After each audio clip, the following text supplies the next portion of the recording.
April 21-22 തീയതികളിൽ Tesla മേധാവി Elon Musk India സന്ദർശനത്തിനെത്തുന്നതോടുകൂടി ടെസ്ലയുടെ ഇന്ത്യൻ മാർക്കറ്റ് പ്രവേശനവുമായി ബന്ധപ്പെട്ട ഒഫീഷ്യൽ അനൗൺസ്മെൻറ്റ് വരുമെന്നാണ് മാർക്കറ്റ് പൊതുവെ പ്രതീക്ഷിക്കുന്നത്.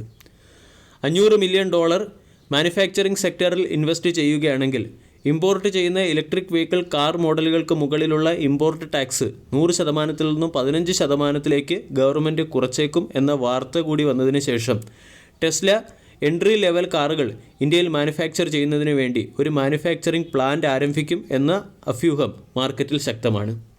25 ലക്ഷം രൂപയ്ക്ക് അടുത്ത് വില വരുന്ന ചില മോഡൽ 2 കാറുകളായിരിക്കും ടെസ്ല ഇന്ത്യയിൽ മാനുഫാക്ചർ ചെയ്യാൻ പോകുന്നത്.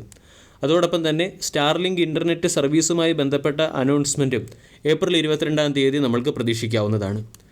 ടെസ്ല ഇന്ത്യയിൽ മാനുഫാക്ചറിംഗ് പ്ലാന്റ് സ്ഥാപിക്കാൻ സാധ്യതയുള്ളതുകൊണ്ട് ടെസ്ലയ്ക്ക് ആവശ്യമായ ഓട്ടോ ആൻസിലറി കമ്പോണൻറ്റ് പ്രൊവൈഡ് ചെയ്യുന്ന സ്റ്റോക്കുകളെല്ലാം തന്നെ കഴിഞ്ഞ ആഴ്ച മികച്ച പെർഫോമൻസ് കാഴ്ചവെച്ചു. ഏകദേശം 10ഓളം Indian auto ancillary component manufacturing കമ്പനികളാണ് ടെസ്ലയ്ക്ക് ആവശ്യമായ പ്രോഡക്റ്റുകൾ എത്തിക്കുന്നത്. ഒന്നാമത്തേത് സംവർധന മദർസൺ എന്ന കമ്പനി റിയർ വ്യൂ മിററുകൾ മാനുഫാക്ചർ ചെയ്യുന്നു. സുപ്രജിത്ത് എഞ്ചിനീയറിംഗ് എന്ന കമ്പനി ലൈറ്റ് ഡ്യൂട്ടി കൺട്രോൾ കേബിളുകളും ഓട്ടോമോട്ടീവ് ഹാലജൻ ബൾബുകളും മാനുഫാക്ചർ ചെയ്യുന്നു. സോന BLW പ്രസിഷൻ ഫോർജിംഗ് എന്ന കമ്പനി ഡിഫറൻഷ്യൽ കേസ് അസംബ്ലിയും പ്രസിഷൻ ഫോർജ്ഡ് ലെവൽ ഗിയറുകളും മാനുഫാക്ചർ ചെയ്യുന്നു. വാരക് എഞ്ചിനീയറിംഗ് എന്ന കമ്പനി ടെസ്ലയ്ക്ക് ആവശ്യമായ plastic, polymer component, electronics component, precision metallic components എന്നിവ മാനുഫാക്ചർ ചെയ്യുന്നു. ബോഷ് ഗ്രൂപ്പ് ടെസ്ലയ്ക്ക് ആവശ്യമായ ചേസിസ് സിസ്റ്റവും ഇലക്ട്രിക് ഡ്രൈവുകളും ഓട്ടോമോട്ടീവ് ഇലക്ട്രോണിക്സ് കമ്പോണൻറ്റുകളും battery charger, braking part, horn, lighting, sensor, wiper blade എന്നിവയും പ്രൊവൈഡ് ചെയ്യുന്നുണ്ട്.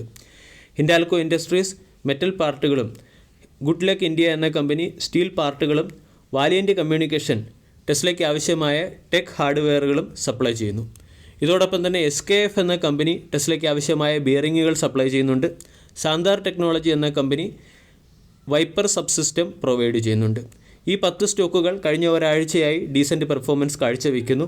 ഇവിടെ ടെസ്ലയുമായി ബന്ധപ്പെട്ട അല്ലെങ്കിൽ ടെസ്ലയുടെ ഇന്ത്യൻ മാർക്കറ്റ് പ്രവേശനവുമായി ബന്ധപ്പെട്ട അപ്ഡേറ്റ് വരുമ്പോൾ ഈ സ്റ്റോക്കുകളിൽ ഇനിയും ബൈയിങ് മൊമെൻറ്റം വരാനുള്ള സാധ്യത വളരെ കൂടുതലാണ്.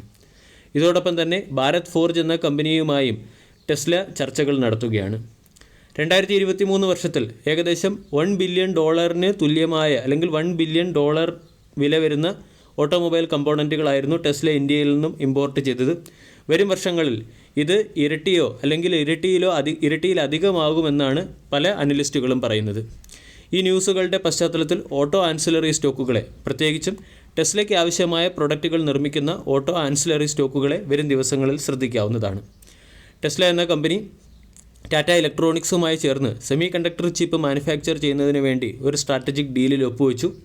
കൂടാതെ ഗുജറാത്ത്, രാജസ്ഥാൻ, തമിഴ്നാട്, മഹാരാഷ്ട്ര, തെലങ്കാന തുടങ്ങിയ സംസ്ഥാനങ്ങളുമായി electric vehicle manufacturing unit setup ചെയ്യുന്നതിനുള്ള ചർച്ചകൾ നടത്തുകയും ചെയ്യുന്നുണ്ട്.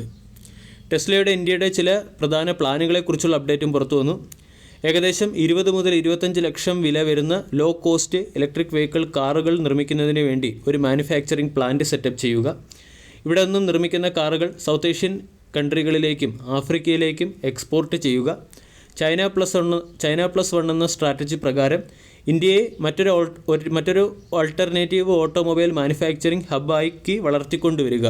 ഈ രീതിയിലുള്ള പ്ലാനുകളാണ് ടെസ്ലയ്ക്കുള്ളത്. ടെസ്ലയുടെ ഇന്ത്യൻ മാർക്കറ്റ് പ്രവേശനവുമായി ബന്ധപ്പെട്ട അപ്ഡേറ്റ് വരുമ്പോൾ നമ്മൾ ഡിസ്കസ് ചെയ്ത 10 ഓട്ടോ ആൻസിലറി കമ്പോണൻറ്റ് മാനുഫാക്ചർ ചെയ്യുന്ന സ്റ്റോക്കുകളെ ശ്രദ്ധിക്കാവുന്നതാണ്.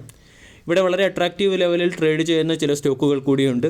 ഒന്ന് സംവർധന മദർസൺ എന്ന സ്റ്റോക്ക് 121 രൂപയ്ക്ക് അടുത്ത് ട്രേഡ് ചെയ്യുന്നു. സ്റ്റോക്കിൽ വരും സമയങ്ങളിൽ അപ്സൈഡ് മൊമെൻറ്റം തുടരാൻ സാധ്യത വളരെ കൂടുതലാണ്. 130, 150 തുടങ്ങിയ ലെവലുകളിലേക്ക് സ്റ്റോക്ക് എത്തിയേക്കാം. 115 രൂപയുടെയോ അല്ലെങ്കിൽ 110 രൂപയുടെയോ സ്റ്റോപ്പ് ലോസ് മെയിൻറ്റെയിൻ ചെയ്യാവുന്നതാണ്. രണ്ടാമത്തേത് സോന BLW പ്രസിഷൻ എന്ന സ്റ്റോക്ക്. ഒരു സമയത്ത് 880 രൂപ വിലയുണ്ടായിരുന്ന സ്റ്റോക്ക് 400 രൂപയിലേക്ക് ഇടിയുകയും അവിടെ നിന്നും വീണ്ടും സ്റ്റോക്ക് 677 രൂപ വരെ എത്തുകയും ചെയ്തു. 715 എന്ന ലെവലിൽ സ്റ്റോക്കിൽ ബ്രേക്കൗട്ട് വരാൻ സാധ്യതയുണ്ട്. ബ്രേക്കൗട്ട് വന്നാൽ 750, 800 തുടങ്ങിയ ലെവലുകളിലേക്ക് സ്റ്റോക്ക് ഉയരും.